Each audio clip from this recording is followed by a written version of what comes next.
Hello guys, welcome to my channel, and this is my second vlog.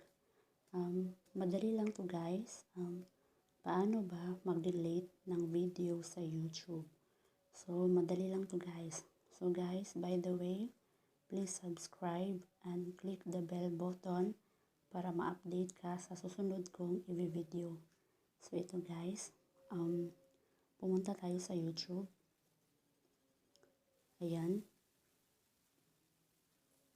I-click natin yung icon, yung mukha natin, i-click natin. Tapos, pindutin nyo yung your channel. Ayan. So guys, pindutin nyo yung videos. Ayan. So pumili lang kayo dito guys kung ano ang i-delete nyo.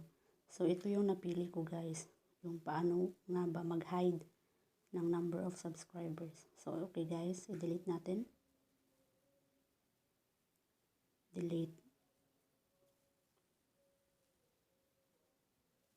Okay, so, delete na siya guys. So guys, please subscribe my channel and click the bell button. Salamat guys!